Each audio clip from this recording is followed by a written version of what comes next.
keessan fakkeenyaa fi haak ta'uusaa akkamitti beektan? Warroonni iimoo kenna nama keessa jiraachuu shakkinee jirra, namni nu wajji fayyadamaa jira minaan jettanii karaa keessaatiin na gaafachaa turtan jechuudha. Akkamitti akka iimoo keessan haak ta'uusaa beektan jechuudha. Asumaan isin barsiifna. Turtii.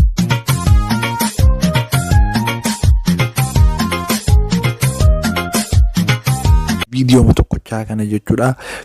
Laayikii 1000 yookiin 500 godha akka nama bira faca'ee jechuudha. Namni hedduun nu ilaaluuf jechuudha, akkasuma namni hedduun nu baruuf jechuudha. Laayikiin keessan by the way hedduu takka nu qarqaara akka viidiyooleen kennan nama bira gahaniif jechuudha.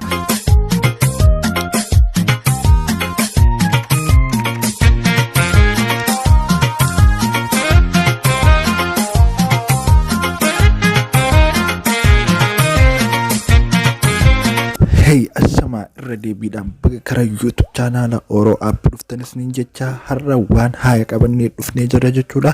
Kanaaf yoo turtii gaarii nu faana godhaas nin jecha warroonni YouTube channel keenya Oro Appiif haaree taatan subscribe gochaa nu faana turaas nin jedha. Akkasuma viidiyoolee keenya like godhaa please. Mee viidiyoo tokkochaa kana jechuudha laayikii 1000 yookiin 500 godha akka nama bira faca'ee jechuudha. Namni hedduun nu ilaaluuf jechuudha, akkasuma namni hedduun nu baruuf jechuudha. Laayikiin keessan by the way hedduu takka nu qarqaara akka viidiyooleen kennan nama bira gahaniif jechuudha.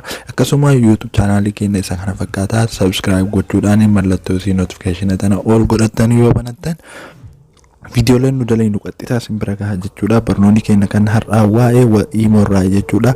Iimoon keessan fakkeenyaa fi haak ta'uusaa akkamitti beektan?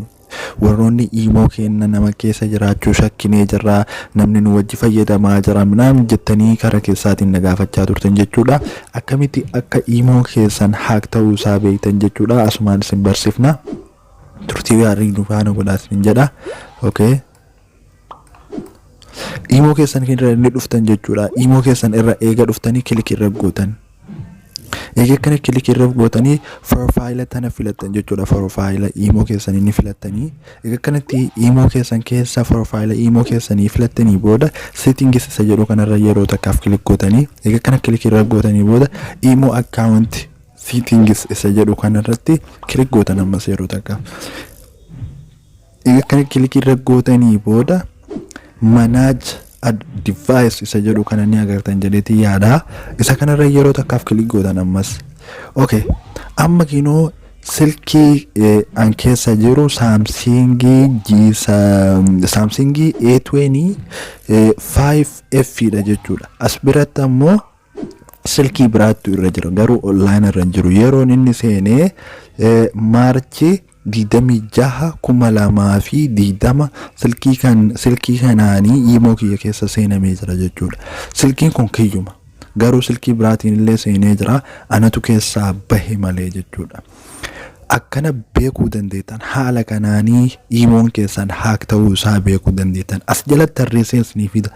Silkiin 10 taatee 20 taatee silkiin feete haaseentu jechuudha. Silkiin feete haaseentu as jalatti silkiilee tarreessee silkiin sun maal akka taate maqaan isii maaliidha, meeqaffaadha, yeroo meeqa seenee, sa'aatii meeqatti seenee bahee irraa bahe jedhee haala kanaa jala kanatti isiniif fida jechuudha. Kanaafiyyuu akkamitti jalaa qayyarachuu dandeenya kan jettan yoo tahe yeroo takkaa fi akkanatti irra kilik gootan. Egaa kana kilik gootanii delete kan jedhu kana filattan. Egaa kana delete kan jedhu kana filattanii ammallee delete filattan jechuudha. Okay, amma kinoo keessaa badee jira jechuudha. Jechuun awwala koodii isinii ergaa nama waan silkii biraa keessaa baasee tureef koodii naan ergine koodii eega isinii ergee kanneen kan jalatti hafan silkiilee biraa delete godhii delete gooteetuma keessaa baata.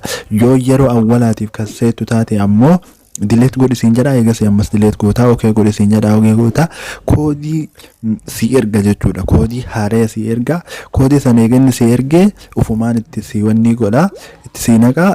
Eega si naqee si banama. Eegas akkasi ammallee asuma deebite warroota hafan warroota silkii keessaniin seenanii warroota hafan nama 5 ta'uu danda'a, silkii 6 ta'uu danda'a, 2 ta'uu danda'a. Ka hafan akka nama delete godhe kanatti delete gootanii ofirraa keessaa baatanii iimoo keessan qulqulleessuu dandeettan jechuudha. Kanaafiyyuu warroonni YouTube chaanaala keenyaaf haaraa taatan subscribe gochaa maatii nuuf ta'a. Galatoomaa hanga viidiyoo biraatiin walitti deebinutti.